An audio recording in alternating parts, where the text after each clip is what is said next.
Good morning students. तो सबसे पहले आप सबको जिस एमसीक्यू में डाउट है एमसीक्यू नंबर 5 वो देख लेते हैं। तो एमसीक्यू नंबर 5 में क्या है? Consider the non empty set consisting of children in a family. तो स्टूडेंट्स यहाँ पे हमें क्या सेट दिया गया है? कोई भी फैमिली है उसमें जो बच्चे हैं वो हमारा सेट है। क्या? किसी भी फैमिली के जो बच्चे हैं वो क्या है? हमारा सेट है। अब हमें क्या बोला है? A relation defined as A relation B if A is brother of B. अब हमें रिलेशन में दो इंसान कैसे लेने हैं? तो जो दो बच्चे लेने हैं रिलेशन में वो कैसे लेने हैं? ए और बी, जो कि क्या है? A is brother of B, यानी कि रिलेशन में हमें जो दो बच्चे लेने हैं वो दोनों के बीच का रिलेशन क्या होना चाहिए? ब्रदर वाला। ओके, हम और कोई बच्चा रिलेशन में नहीं ले सकते। तो सबसे पहले हमें क्या बोला गया है? एक फैमिली है, उसके चिल्ड्रन हमारे सेट है और इस सेट में रिलेशन हमें क्या दिया गया है? तो ऐसे दो बच्चे लो जो ब्रदर है, जिसके बीच का रिलेशन क्या है? ब्रदर। अब आपको पता लगाना है कि ये रिलेशन का टाइप कैसा है, रिफ्लेक्सिव है, सिमेट्रिक है या ट्रांजिटिव है। ओके, चले तो रिफ्लेक्सिव, सबसे पहले रिफ्लेक्सिव देख लेते हैं। तो हमें रिलेशन दिया गया है कि भाई दो बच्चे ए और बी है, तो ए इज ब्रदर ऑफ बी। तो ए और बी का बीच का रिलेशन क्या होना चाहिए? ब्रदर वाला रिलेशन आना चाहिए। चले स्टूडेंट, तो रिफ्लेक्सिव में क्या होगा? दोनों एलिमेंट्स सेम लेने हैं, ए। अब दोनों बच्चे सेम अगर आप ले लेंगे, एक ही बच्चे को दो बार अगर आप इंट्रोड्यूस करेंगे तो आप ऐसा तो नहीं बोल सकते हैं कि ए इज ब्रदर ऑफ ए। तो ये तो गलत है। A is brother of A, तो ये रिलेशन तो आता ही नहीं है। बच्चा ए है तो ए ही ए का भाई है, ये तो हो ही नहीं सकता। यानी कि रिफ्लेक्सिव, यानी कि कोई भी बच्चा है उसका रिफ्लेक्सिव, यानी कि उसका जो प्रतिबिंब, रिफ्लेक्सिव का मीनिंग क्या है? उसका प्रतिबिंब, वो उसका कभी भी ब्रदर नहीं हो सकता। ओके, तो ये रिफ्लेक्सिव वाला जो रिलेशन है ये यहां पे नहीं आएगा। चले सिमेट्रिक। सिमेट्रिक में आपको क्या करना है? रिलेशन में से सबसे पहले एक रिलेशन ले लेना है। तो हम ले लेते हैं ए बी, यानी कि क्या होगा? ए इज ब्रदर ऑफ बी। तो ए क्या है? बी का ब्रदर। तो स्टूडेंट्स अब बी ए आप लेंगे तो बी ए का ब्रदर है। तो स्टूडेंट्स अगर ये दोनों बॉयज है तो ए बी का ब्रदर है वो भी सही है और बी ए का ब्रदर है वो भी सही है।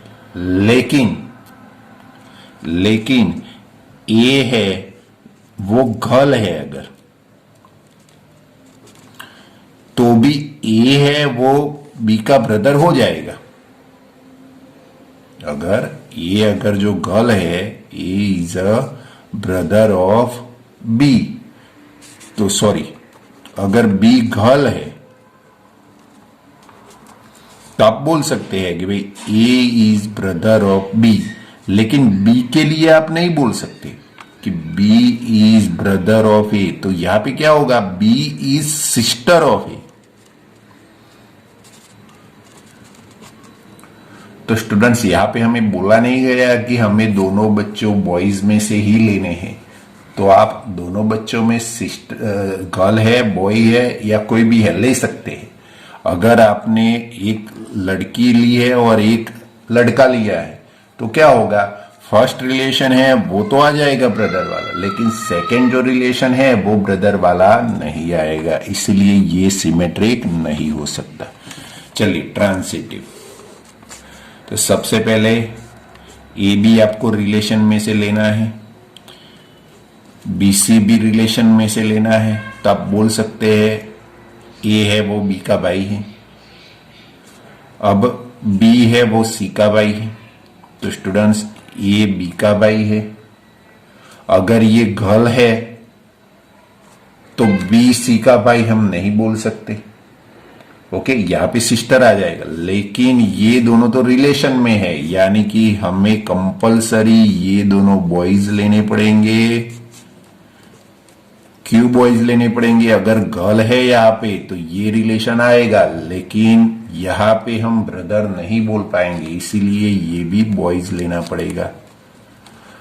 ओके, तो अब आप बोल सकते हैं कि भाई ए है वो बी का ब्रदर है, बी है वो सी का ब्रदर है, तो ऑटोमेटिकली ए है वो सी का ब्रदर हो जाएगा। यानी कि ये रिलेशन क्या है? रिफ्लेक्सिव नहीं है, सिमेट्रिक नहीं है, सिर्फ ट्रांजिटिव है। ओके, तो स्टूडेंट्स ऐसे 2-4 एमसीक्यू और भी एग्जाम्पलर में है, वो भी आप सॉल्व कर सकते हो। ठीक है, चलिए स्टूडेंट्स अब नया टॉपिक देख लेते हैं। तो नया टॉपिक क्या है? 1-1 एंड ऑनटू फंक्शन। तो नया टॉपिक है 1-1 एंड ऑनटू फंक्शन। तो स्टूडेंट 1-1 और ऑनटू फंक्शन ये दोनों फंक्शन के टाइप्स है। तो सबसे पहले लेक्चर में हमने क्या पढ़ा? रिलेशन। अब इस लेक्चर से हम क्या स्टार्ट करने वाले हैं? फंक्शन। अब फंक्शन जो टॉपिक है वो हम 11 में भी पढ़ चुके हैं, तो हम 11 में सिर्फ फंक्शन के बारे में पढ़ चुके हैं, लेकिन फंक्शन के जो टाइप्स है उसके बारे में नहीं पढ़े हैं। तो यहां पे हमें क्या करना है? फंक्शन के टाइप्स के बारे में पढ़ना है। तो पहला टाइप्स क्या है? 1-1 फंक्शन। फिर हमें 1-2 फंक्शन के बारे में भी पढ़ना है। ओके, तो सबसे पहले स्टूडेंट फंक्शन को आप कैसे लिखते हो? तो f(a to b), तो ये जो फर्स्ट में है वो क्या है? डोमेन। और ये जो b है उसे हम क्या बोलेंगे? कोडोमेन। स्टूडेंट्स ये क्या है? डोमेन, और ये है कोडोमेन। हम इसे रेंज नहीं कह सकते। रेंज कब बोलेंगे वो भी मैं आपको बताऊंगा, लेकिन फिलहाल ये क्या है? डोमेन, और ये कोडोमेन है। अब सपोज हमारे पास डोमेन में 1 2 3 4 4 एलिमेंट्स है, कोडोमेन में 1 2 3 4 5 5 एलिमेंट्स है। ओके, फंक्शन है हमारे पास f(x) = x+1 है। तो ये सब क्वेश्चन में दिया जाएगा हमें। अब हमें फाइंड क्या करना है? ये फंक्शन 1-1 है, तो सबसे पहले 1-1 है वो चेक करने के लिए हमें क्या करना है? तो डोमेन में से एलिमेंट f(x) में लेने हैं। तो डोमेन में जो भी एलिमेंट्स है वो हम फंक्शन में रख सकते हैं। तो डोमेन में कितने एलिमेंट्स है? 1 2 3 4, सभी एलिमेंट्स को हमें क्या करना है? f में रख देना है। तो 1 को रखा, 2 को रखा, 3 को रखा, 4 को रखा। अब सबको रखने के बाद हमें नई जो वैल्यू मिली, नई कैसे वैल्यू मिली? f की वैल्यू क्या थी? x+1। तो जो भी वैल्यू हमने रखी उसमें क्या करना है? 1 ऐड करना है। तो 1 रखा तो 2, 2 अगर रखेंगे तो 3, 3 के साथ 4, 4 के साथ 5। तो ये हमें क्या मिला?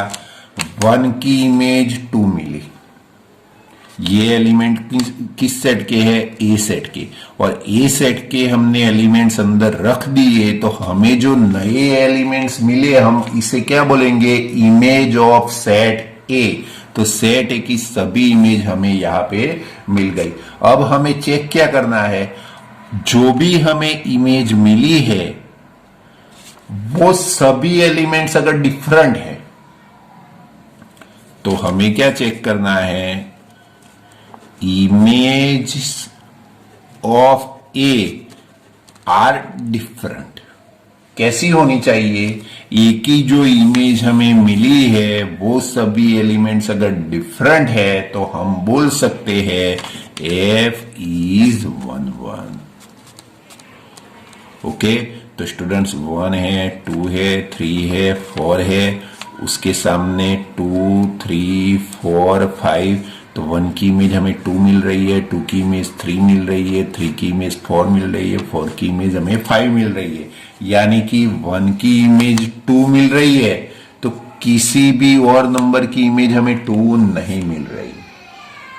ओके, तो स्टूडेंट्स हमें क्या चेक करना है 1 1 के लिए, जितने भी एलिमेंट्स है उन सभी की इमेज हमें डिफरेंट मिलनी चाहिए। अगर 1 की इमेज भी 2 आ जाएगी और 3 की इमेज भी 2 आ जाएगी तो ये फंक्शन 1 1 नहीं हो सकता। ठीक है, अगर 1 1 नहीं है ऐसा फंक्शन हमें चाहिए एक एग्जांपल में, तो सपोज हमारे पास एफ Z2n फंक्शन है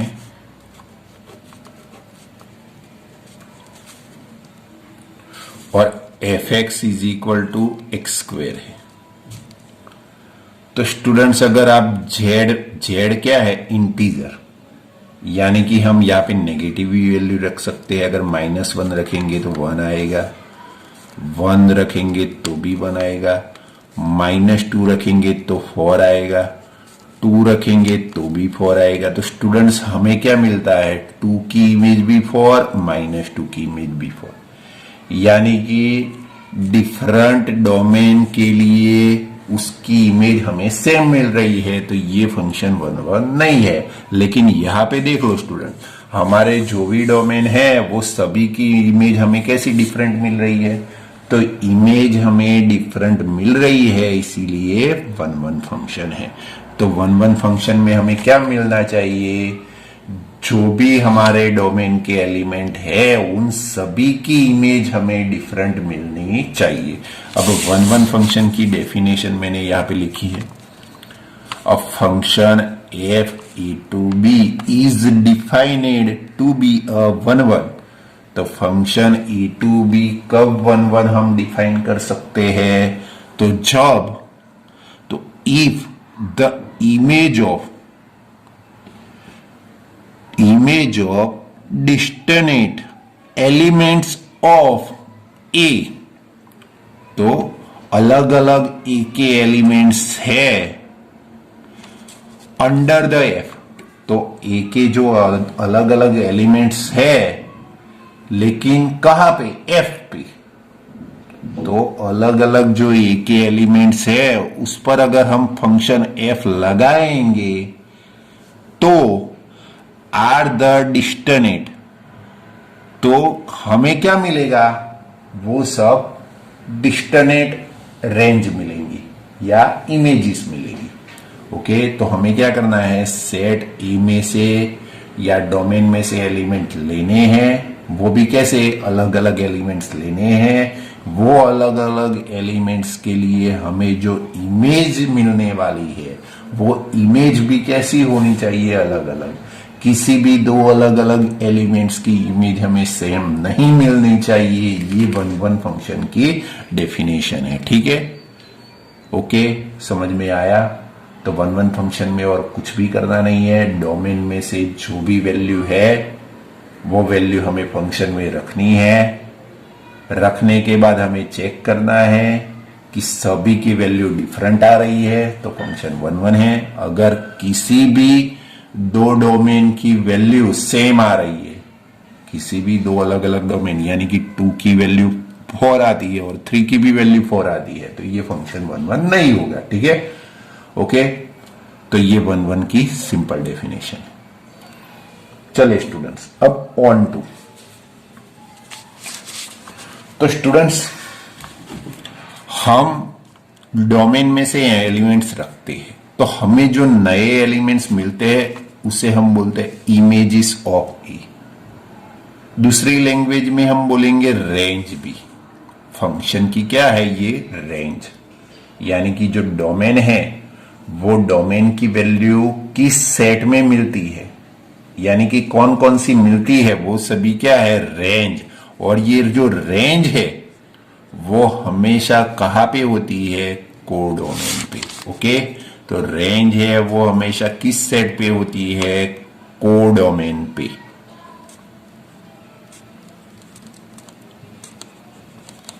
ओके स्टूडेंट्स, तो अब ऑन टू फंक्शन हम कब बोलेंगे? तो स्टूडेंट्स, डोमेन में से वैल्यू हमें लेनी है, उस पर फंक्शन लगाएंगे तो हमें रेंज मिलेगी। तो रेंज हमें क्या मिलती है, 2 3 4 5। तो ये जो रेंज है ये कोडोमेन के सेट की होगी।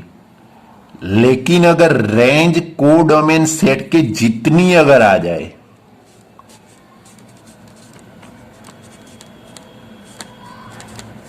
तो हम क्या बोलेंगे इसे, ऑन टू फंक्शन। तो स्टूडेंट्स अभी आप देख लो, रेंज क्या मिल रही है, 2 3 4 5, लेकिन कोडोमेन क्या है, 1 2 3 4 5। तो ये ऑन टू फंक्शन नहीं है। अगर हमें कोडोमेन में 1 नहीं दिया होता तो आप देख लो कि रेंज में 2 3 4 मिल रहा है, और कोडोमेन में भी क्या, अगर 1 नहीं दिया गया है तो 2 3 4 5 मिल रहा है। इसका मीनिंग क्या है, रेंज और कोडोमेन इक्वल आ रही है। तो हम फंक्शन को तब क्या बोलेंगे, ऑन टू फंक्शन। ओके, तो ऑन टू की सिंपल डेफिनेशन क्या है, डोमेन के एलिमेंट रखने से जो रेंज मिल रही है वो रेंज कोडोमेन जितनी ही होनी चाहिए। जितने कोडोमेन में एलिमेंट है वो सभी रेंज में आ जाने चाहिए। अगर कोई भी एलिमेंट्स रेंज में रह जाता है कोडोमेन का, तो वो ऑन टू फंक्शन नहीं है। ठीक है, तो रेंज के सभी एलिमेंट्स कोडोमेन जितने होने चाहिए। कोई भी कोडोमेन का एलिमेंट्स अगर रेंज में हमें नहीं मिलता है तो ये फंक्शन ऑन टू नहीं है। ओके, तो स्टूडेंट्स ऑन टू की डेफिनेशन क्या है? तो ऑन टू की डेफिनेशन है a function f A to B is said to be a onto every element of B is the images of some elements of A under the F। तो हमें क्या बोला गया है, function f A to B is called is said to be a onto. तो A to B function को हम on to कब बोल सकते हैं, जब एवरी एलिमेंट्स ऑफ बी यानी कि codomain, every elements of B यानी कि कोडोमेन के सभी elements is the image of some elements of A under the f, यानी कि जो कोडोमेन है उसके सभी एलिमेंट्स अगर ए के कुछ एलिमेंट्स की इमेज में आ जाते हैं तो ए में जितने एलिमेंट्स है उसमें से कुछ एलिमेंट्स की इमेज में बी के सभी एलिमेंट्स मिल जाते हैं तो उसे हम क्या बोलेंगे, onto function. Simple definition क्या है, range is equal to codomain. ये ऑन टू की डेफिनेशन। अगर रेंज और कोडोमेन इक्वल आती है तो हम उसे ऑन टू फंक्शन बोल सकते हैं। लेकिन रेंज में कुछ एलिमेंट कोडोमेन के बाकी रह जाते हैं तो उसे हम ऑन टू बोलेंगे नहीं। ओके, अब स्टूडेंट्स ये 1 1 और ऑन टू दोनों फंक्शन है, उसे हमें अगर लिखना है कि भाई वो 1 1 फंक्शन है तो हम कैसे लिख सकते हैं। तो स्टूडेंट्स नीचे मैंने एक एग्जांपल दिया है लिखने का कि भाई फॉर ऑल, फॉर एवरी यानी कि for all x1 x2 belongs to A, यानी कि सेट ए जो डोमेन है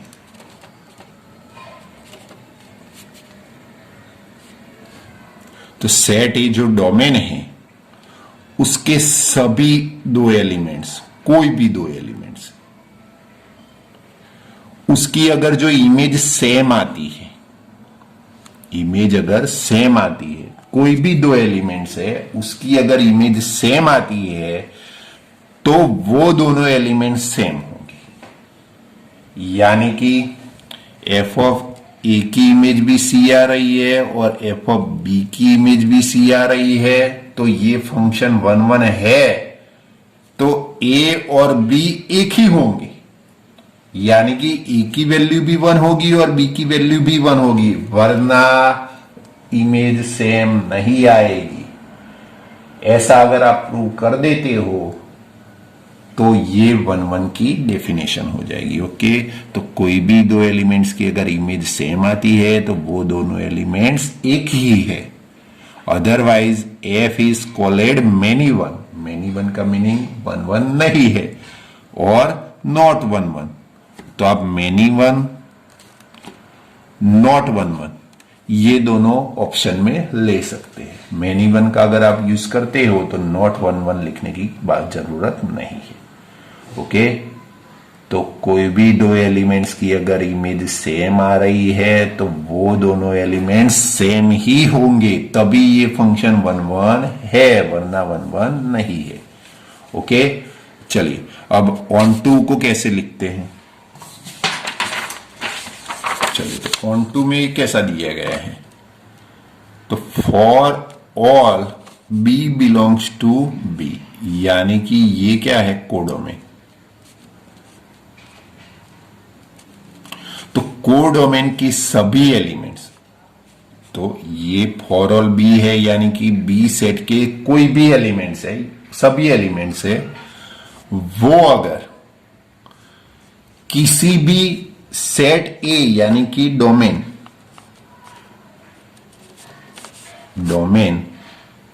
तो डोमेन में से कुछ एलिमेंट्स लेते हैं और एफ ऑफ ए फाइंड करने से सभी एलिमेंट्स बी के मिल जाते हैं।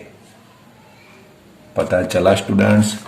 तो for all b belongs to B, यानी कि कोडोमेन के सभी एलिमेंट्स कुछ एलिमेंट्स डोमेन के लेके उसकी इमेज फाइंड करेंगे, तो उसमें अगर सभी एलिमेंट्स कोडोमेन के मिल जाते हैं, यानी कि ये जो रेंज है वो कोडोमेन जितनी मिल जाती है, कोडोमेन जितनी अगर मिल जाती है तो हम बोल सकते हैं कि ये ऑन टू फंक्शन है। ठीक है स्टूडेंट्स, तो ये 1 1 और ऑन टू फंक्शन की सिंपल डेफिनेशन है। ओके, अब हम एमसीक्यू स्टार्ट करते हैं। चलिए स्टूडेंट्स, अब एमसीक्यू नंबर 11। तो एमसीक्यू नंबर 11 में क्या है, f x is equal to x raise to 4। अब क्या है यहाँ पे R2R है, यानी कि डोमेन में R सेट लेना है, यानी कि कोई भी एलिमेंट्स हम ले सकते हैं, 0 1 2, नेगेटिव भी ले सकते हैं, -1 -2, लेकिन यहां पे क्या है, उसकी 4 पावर है, यानी कि इसका आंसर 16 आएगा, इसका 1 आएगा, इसका 0 आएगा, इसका 1 आएगा और इसका 16 आ जाएगा। तो स्टूडेंट्स यहाँ पे क्या हो रहा है, -2 की इमेज है वो भी 16 मिल रही है, +2 की इमेज है वो भी 16 मिल रही है, यानी कि ये क्या है, 1 1 नहीं है। ओके स्टूडेंट्स, अब ये R सेट है, यानी कि हम इसमें कोई भी वैल्यू ले सकते हैं, कोई भी का मीनिंग कोई भी। तो हमें यहां पे भी कोई भी वैल्यू लानी है तो हम ला सकते हैं। सपोज यहां पे 2 लाना है तो हमें क्या लेना पड़ेगा, 2⁴ ले लो तो 2 आ जाएगा। अगर 3 लाना है तो 3⁴ ले लो तो 3 आ जाएगा। तो हमारी जो रेंज है उसमें हम कोई भी नंबर ला सकते हैं, लेकिन कोई भी क्या आएगा, पॉजिटिव नंबर ही आएगा, यानी कि हमें R+ ही मिलेगा, कभी भी नेगेटिव वैल्यू नहीं मिलेगी। यानी कि जो कोडोमेन R है उसमें क्या है, पॉजिटिव वैल्यू भी है और नेगेटिव वैल्यू भी है, लेकिन हमारी जो रेंज है वो क्या है, सिर्फ R+ है। यानी कि 0, 1, 2, 3 ऐसे पॉजिटिव नंबर ही मिलेंगे। पॉजिटिव कोई भी मिल जाएगा, आप चाहे 1/2 मांग लो, 1/3 मांग लो, √3 मांग लो, कोई भी वैल्यू मांग लो, वो यहाँ पे मिल जाएगी, लेकिन नेगेटिव वैल्यू यहाँ पे नहीं मिलेगी। तो स्टूडेंट्स यहाँ पे क्या हो रहा है, -2 की इमेज भी 16 है, 2 की इमेज भी 16 है, यानी कि 1, 1 नहीं है। ठीक है, फिर 1, 2 के लिए क्या बोल रहे हो आप कि आपका कोडोमेन है वो R है, यानी कि पॉजिटिव नेगेटिव सभी वैल्यू अंदर है। लेकिन अगर आपकी जो रेंज है उसमें तो सिर्फ पॉजिटिव वैल्यू ही मिल रही है, यानी कि कोडोमेन में जो नेगेटिव वैल्यू है वो रेंज में नहीं मिल रही है, यानी कि ये फंक्शन 1 भी नहीं है और 1, 2 भी नहीं है। ओके, चलिए नेक्स्ट MCQ 12 नंबर में क्या है, fx = 3x। तो स्टूडेंट्स आपका डोमेन क्या है, R में 0 ले लो, 0 मिलेगा, -1 ले लो, -3 मिलेगा, -2 में ले लो, -6 मिलेगा, -3 ले लो, -9 मिलेगा, पॉजिटिव वैल्यू ले लो 3 मिलेगा, 2 ले लो 6 मिलेगा। यानी कि यहां पे अगर आप नीचे जाते हो तो क्या मिलेगा, 6, 9, 12, 15, 18, 21। ठीक है, तो यहां पे सभी पॉजिटिव वैल्यू मिल रही है, ऊपर जाओगे तो सभी नेगेटिव वैल्यू मिल रही है, कोई भी वैल्यू सेम नहीं आ रही है, यानी कि जो रेंज के सभी एलिमेंट्स है वो डिफरेंट आ रहे हैं। देख लो, कोई भी एलिमेंट इक्वल नहीं आ रहा है। अगर आप f(1) = 3 ले रहे हो तो किसी भी और एलिमेंट्स की इमेज 3 हमें नहीं मिल रही है। तो स्टूडेंट्स यहां पे f कैसा है, 1, 1 है, तो आप बोल सकते हो f is 1, 1। चलिए ऑन टू है, तो ऑन टू में हमें क्या चेक करना है, जो हमारी रेंज है वो रेंज और कोडोमेन इक्वल होने चाहिए। यानी कि कोडोमेन में क्या है, R, तो सभी नंबर्स आ रहे हैं, कोडोमेन में सभी नंबर्स है, पॉजिटिव, नेगेटिव, इंटीजर है, फ्रैक्शन है, सभी है। लेकिन यहां पे जो रेंज आ रही है उसमें सभी वैल्यू आ रही है, 0 आ रहा है, 3 आ रहा है, 6 आ रहा है, यानी कि पॉजिटिव आ रहे हैं, नेगेटिव आ रहे हैं। अगर 1 लाना है तो आ जाएगा, तो स्टूडेंट्स 1 लाने के लिए हमें 1/3 लेना पड़ेगा, 1 भी आ जाएगा।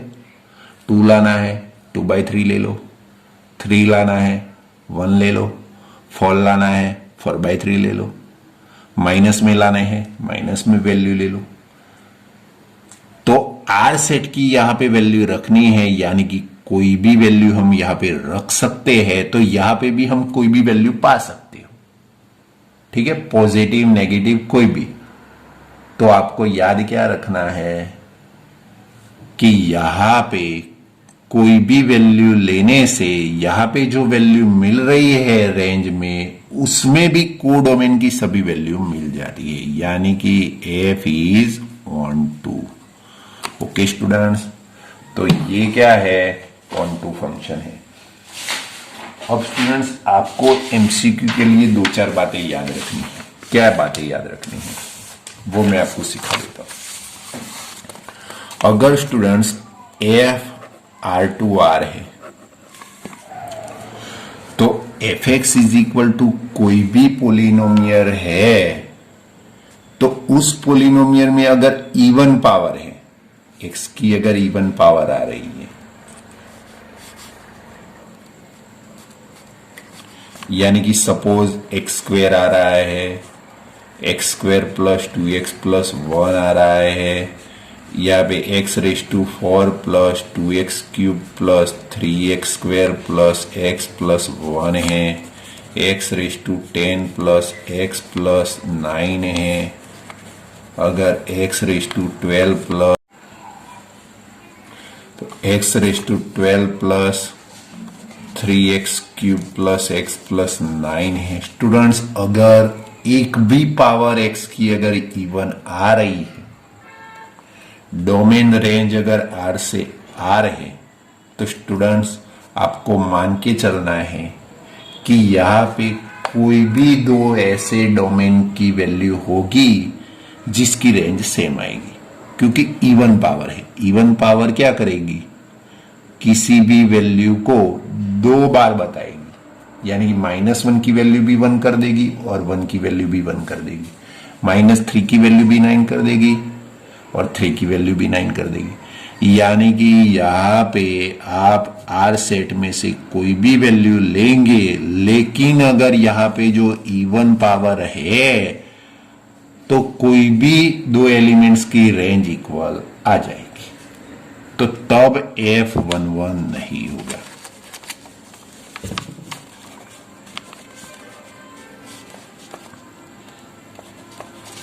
ओके स्टूडेंट्स, तो आपको क्या मान के चलना है, अगर R से R फंक्शन है और fx में एक भी इवन पावर अगर है तो आपको मान लेना है कि वो फंक्शन 11 नहीं है और वो ऑन टू भी नहीं है। ओके, तो स्टूडेंट्स यहाँ पे इवन पावर आ रही है तो कुछ लिमिट के बाद की वैल्यू नहीं मिलेगी, वो आपको मान के चलना है। ठीक है, तो x की इवन पावर अगर है फंक्शन में और डोमेन और रेंज R से R है तो मान के चलना है कि F11 भी नहीं है और ऑन टू भी नहीं है। लेकिन fx is equal to odd power है, सभी ऑड पावर है, एक भी इवन नहीं है, सभी ऑड पावर है, यानी कि x³ प्लस x प्लस 1 है, x⁻⁹ plus 3x³ plus x plus 1, एक सिंगल पावर भी इवन नहीं है, तो वो फंक्शन 11 भी होगा और ऑन टू भी होगा। ठीक है स्टूडेंट्स, तो समझ में आ गया, अगर x की इवन पावर है, R से R है, तो वो 11 भी नहीं है, ऑन टू भी नहीं है, लेकिन अंदर जो इवन पावर नहीं है तो 11 भी है और ऑन टू भी है।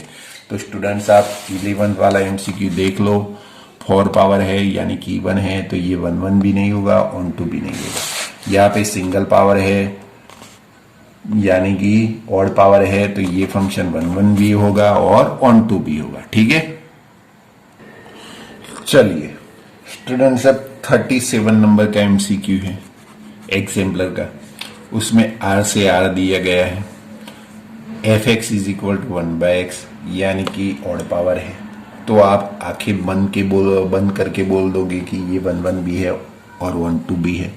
लेकिन स्टूडेंट्स यहाँ पे एक प्रॉब्लम है। क्या प्रॉब्लम है, यहाँ पे fx is equal to 1/x है, तो R सेट की कोई भी वैल्यू यहां पे ले सकते हो। तो R सेट की कोई भी वैल्यू लेने से सभी वैल्यू R सेट की मिल जानी चाहिए स्टूडेंट्स, तो ही फंक्शन ये डिफाइनेड है, बाकी ये रकम गलत है। ठीक है, तो R सेट की कोई भी वैल्यू, यानी कि अगर 0 आप लेते हो तो वैल्यू इनफाइनाइट मिलेगी, लेकिन इनफाइनाइट R सेट में आती है, नहीं आती, यानी कि ये फंक्शन ही डिफाइनिंग नहीं है। अगर यहां पे आपको बोला होता कि f R-0 से R है तो ये फंक्शन डिफाइनेड हो जाता, क्योंकि 0 लेना ही नहीं है तो इंफिनिटी वैल्यू आपको रेंज में मिलेगी ही नहीं। ठीक है, तब ये फंक्शन 11 और ऑन टू दोनों होता। तो अगर एग्जाम में आपको ये MCQ पूछते हैं बोर्ड में, तो आपको याद क्या रखना है कि अगर इंफिनिटी वैल्यू अंदर नहीं मिलती है तो वो फंक्शन डिफाइनेड है, लेकिन अगर इंफिनिटी वैल्यू आ जाती है अंदर तो फिर 1 और ऑन टू चेक करने की कोई जरूरत नहीं है, फंक्शन ही डिफाइनेड नहीं है। लेकिन इंफिनिटी वैल्यू जहां पे आती है वो ही डोमेन में वैल्यू नहीं लेनी है तो फंक्शन डिफाइनेड है। ओके, अब स्टूडेंट्स अभी जो हमने 37 नंबर का एमसीक्यू देखा है वैसा ही एग्जाम्पल सेम एक्सरसाइज 1.2 का 1.2 का फर्स्ट है, लेकिन उसमें क्या दिया गया है आर स्टार सेट। क्या दिया गया है आर स्टार। आर स्टार का मीनिंग क्या होता है non zero set. R star का मीनिंग क्या होगा आर माइनस जीरो, यानी कि जीरो वैल्यू अंदर लेनी ही नहीं है। ठीक है, तो ये फंक्शन डिफाइनेड हो जाएगा। अब ये फंक्शन डिफाइनेड है तो ये 1 भी है और 1 भी है, वो तो हम बोल सकते हैं इजीली। चलिए ऐसे ही इस एक्सरसाइज के कुछ और एग्जांपल देख लेते हैं। चलिए ये फंक्शन 1 है तो n से n है स्टूडेंट्स, n से n है तो 1 होगा कि नहीं होगा, तो वो कैसे चेक करोगे आप। स्टूडेंट्स n से n है तो हमें किस सेट की वैल्यू लेनी पड़ेगी f(1), f(2), f(3), f(4), ऐसी पॉजिटिव वैल्यू लेनी पड़ेगी। नेगेटिव तो हम ले नहीं सकते, तो वैल्यू क्या आएगी 1, 4, 9, 16, आगे जाएगा 25, 36। तो स्टूडेंट्स n सेट की वैल्यू लेके हमें जो मिल रही है वो सभी वैल्यू डिफरेंट है, यानी कि ये 1 है। ओके, ऑन टू है। ऑन टू का मीनिंग क्या है यहां पे जो भी वैल्यू आएगी वो n सेट जितनी है, तो स्टूडेंट्स 1 से डायरेक्ट 4 आ जाता है। 2 और 3 कैसे आएंगे, क्योंकि हमें 1 और 2 के बीच की कोई वैल्यू लेनी ही नहीं है। अगर हम √2 लेते तो 2 आ जाता, लेकिन √2 तो हम ले नहीं सकते क्योंकि हमारा डोमेन n है। ओके, तो ये 1 है लेकिन ऑन टू नहीं है, तो नॉट ऑन टू। ओके, चलिए नेक्स्ट क्या है Z2Z है स्टूडेंट्स, Z2Z है तो ये 1 और 1 है। तो स्टूडेंट Z में हम नेगेटिव वैल्यू भी ले सकते हैं और पॉजिटिव वैल्यू भी ले सकते हैं। तो अब क्या होगा 0 लेने से 0 मिलेगा, 1 लेने से 1, 2 लेने से 4 मिलेगा, -1 लेने से 1 और -2 लेने से 4 मिल जाएगा।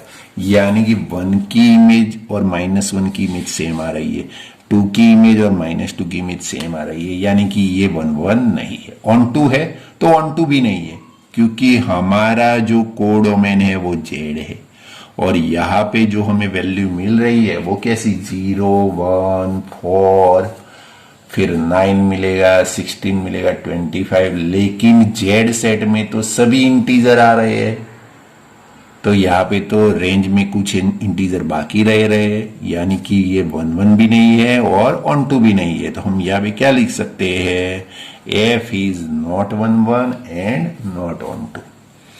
चले यहाँ पे R से R है,